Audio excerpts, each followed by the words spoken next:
हिंदी की पाठशाला YouTube channel में आप सबों का स्वागत है। अब हम लोग अब्दुल रहीम खान खाना का 119वां दोहा पढ़ेंगे और उसको समझेंगे। नादरी झीतन देत मृग नरधन हेत समेत ते रहीम पशु से अधिक रीझेहूँ कछु न देत रहीमा रीझेहूँ कछु न देत। तो प्रस्तुत दोहा हिंदी साहित्य के अमूल्य रत्न और अकबर के दरबार के नवरत्नों में से एक कलियुग के दानवीर कर्ण सदृश अब्दुल रहीम खान खाना रचित दोहावली से यह दोहा उद्धृत है, जो हमारे पाठ्य पुस्तक का जो नाम होगा उसका उल्लेख आप कर देंगे।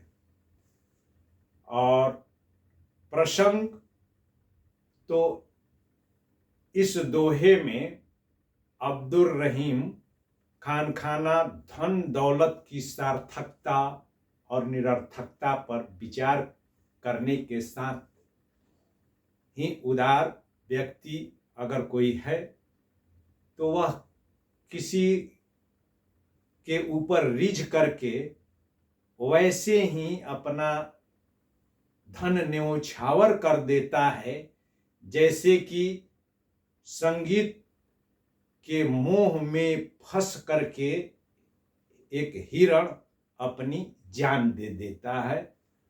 और अगर व्यक्ति अनुदार है तो या कृपण है, धन लोलुप है, तो वह कृपण व्यक्ति उस धन के पीछे अपनी जान न्योछावर कर देता है।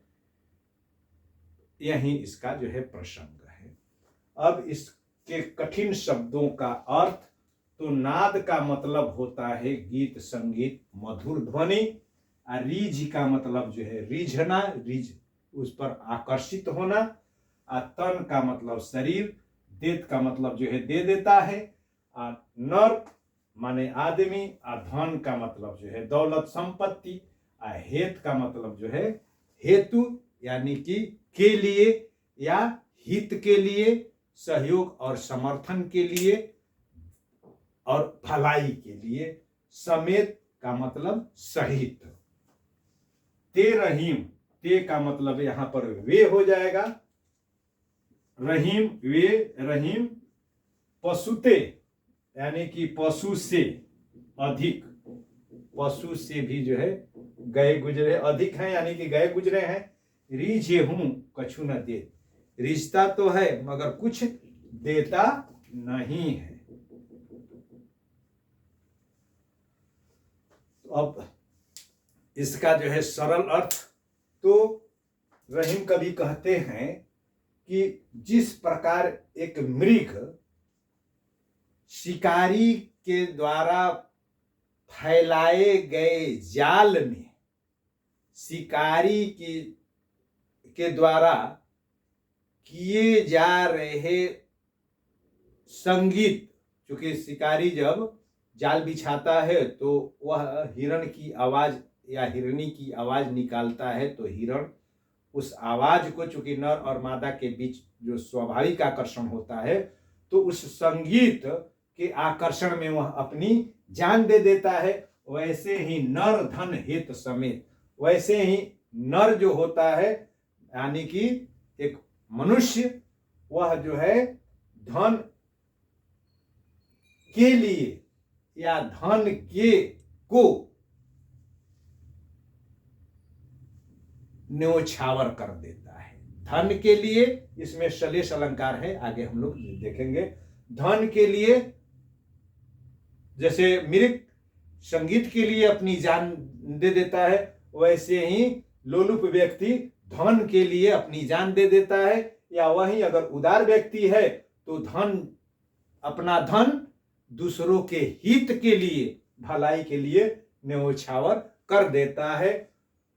और वे रहीम कहते हैं कि वह व्यक्ति अगर जो है किसी के ऊपर रीझता भी है, उस किसी की जो है दयनीय दशा को देख करके उसके प्रति आहें भरता है, करुणा भी दिखाता है, मगर कुछ देता नहीं है, तो उसकी स्थिति कैसी है? तो वह जो है पशु से भी उसकी स्थिति बदतर है, पशु से भी यानी कि जानवर से भी वह गया बीता है। तो अब इसकी जो है व्याख्या, तो इसमें रहीम कवि कहते हैं कि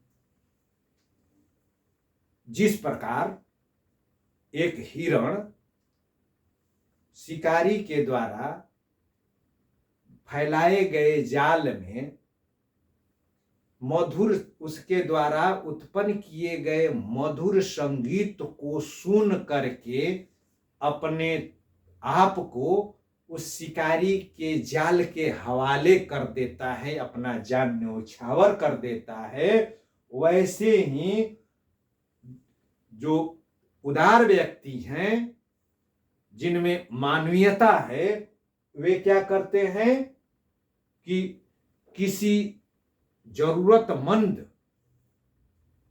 के ऊपर या किसी कलाकार के कला के ऊपर या किसी व्यक्ति के जो है व्यवहार और आचरण पर रीझ करके अपना धन उसके हित यानी कि उसके लिए या उसके सहयोग के लिए, उसके कल्याण के लिए अपना धन न्योछावर कर देता है।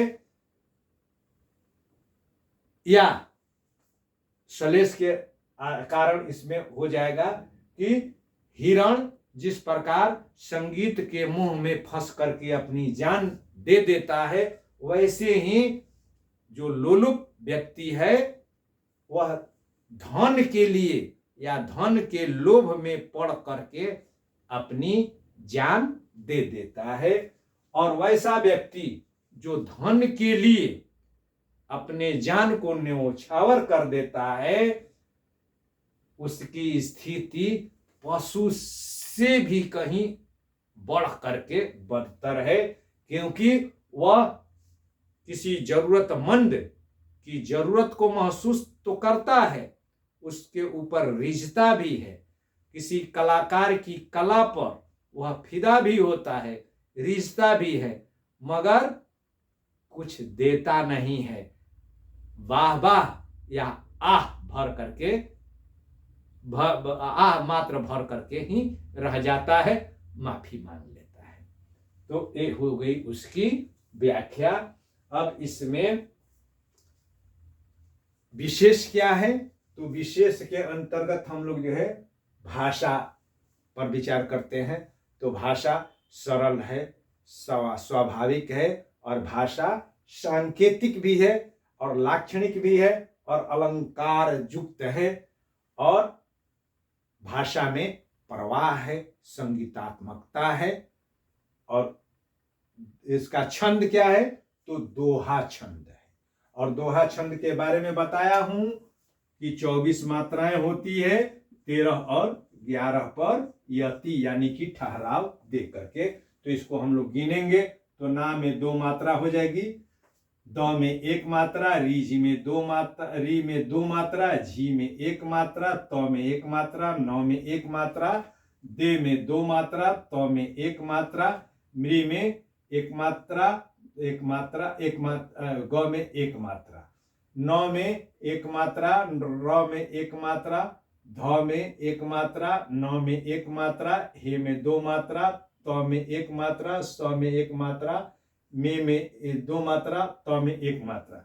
अब यहाँ एक चीज समझाते हैं। मृग में जो है, मृग कहेंगे कि संयुक्ताक्षर, तो नहीं, म में री लगा है, मृ होगा है, यानी कि ह्रस्वरी है, तो इसलिए इसमें एक ही मात्रा होगी। 3 3 6 2 8 3 11 2 13 मात्रा यहाँ हो गई।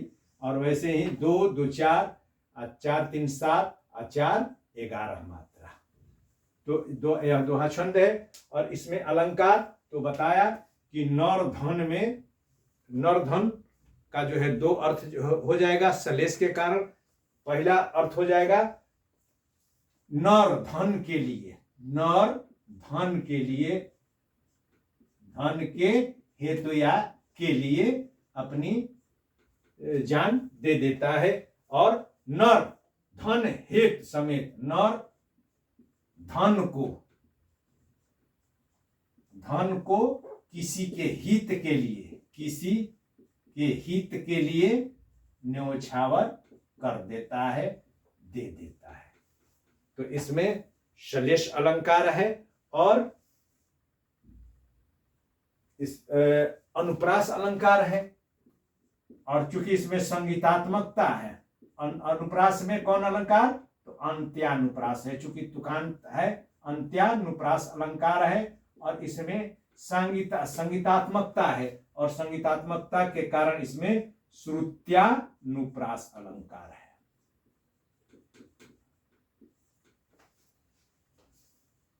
और निष्कर्ष के तौर पर या विशेष निष्कर्ष के तौर पर हम ये कह सकते हैं कि धन की सार्थकता यही है कि वह धन किसी जरूरतमंद के हित के लिए हो, न कि सिर्फ और सिर्फ संचय के लिए हो।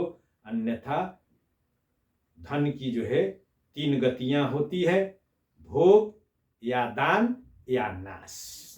तो दान नहीं करेंगे और भोग कर ही नहीं रहे हैं तो उसकी अंतिम परिणति नाश ही होगी, यानी कि नष्ट हो जाएगा। इसलिए धन का उपयोग करना चाहिए किस संदर्भ में, किसी के हित के लिए। बहुत बहुत धन्यवाद। इसको लाइक, शेयर और सब्सक्राइब कीजिएगा।